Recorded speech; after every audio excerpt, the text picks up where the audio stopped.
Article 19 of the Constitution provides 6 wonderful freedoms to all the citizens. Article 19(1)(1), freedom of speech and expression.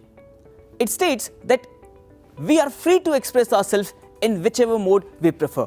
Friends, can I say that our Constitution is a piece of garbage? Yes, I can. And who is protecting my right to state that thing? The Constitution itself. Article 19(1)(2) says that you have freedom to assemble peacefully but without arms. You know, it is favorite pastime of Indians to assemble. You go to India Gate, you will find that at any point of time there are at least 5,000 people gathered there. You just take out a tiranga and start shouting Azadi. You would have created a social movement. Friends, is a question for you. What if Sikh community is having a Sangat? Will that amount to violation of Article 19(1)(2)? Article 19(1)(3) gives us freedom to form unions and associations.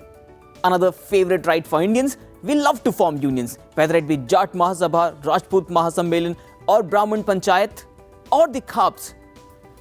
Or you can see the professional unions, rickshaw union, auto union, bar union, medical union, XYZ union.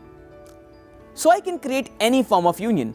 Can I create a group and name it Lashkar-e-Taiba or Al-Qaeda? Yes, I can. Why? Because these are just names. Lashkar-e-Taiba means God's own army or Al-Qaeda, God's own law. Beautiful names, isn't it? But I can't have same purpose. So you're free to form any kind of association or group or union. Article 19(1)(4), freedom to move freely throughout the territory of India. Anyone can go to any place within the territory of India. But can you walk into my home without my permission? No, you can't. Article 19(1)(5), freedom to reside and settle in any part of the territory of India. You can go and move to any part in the Indian territory except to the state of Jammu and Kashmir. Special status has been provided to the state of Jammu and Kashmir, according to which Jammu Kashmiris can come to your city and settle, but you cannot go to Jammu Kashmir and settle.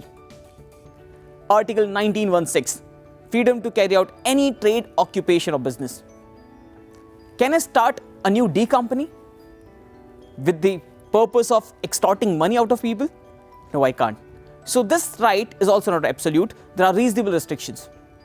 Government will grant us many rights, but it will also make sure that while exercising our rights, we do not infringe into the rights of other people. And hence, we have rules such as sedition and defamation restricting your freedom of speech and expression. We have rules such as curfew restricting your freedom of movement. Try to answer this question. Assertion: freedom of speech is the most important civil liberty of people in a democratic polity. Reason: state can regulate free speech in the interest of public order. Option A: both A and R are individually true and R is the correct explanation of A. Option B: both A and R are individually true but R is not the correct explanation of A. Option C: A is true but R is false. Option D: A is false but R is true.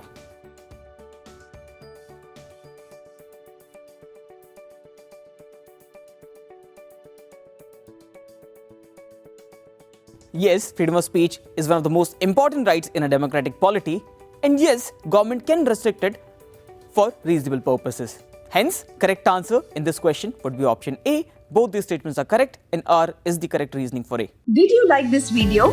Then you should definitely check Endeavour-CLAT online course. 100 plus hours of live lectures, 120 plus topic based videos, 500 plus sectional and full length mock tests covering CLAT, IELTS, SLAT, LSAT, MHCET and more.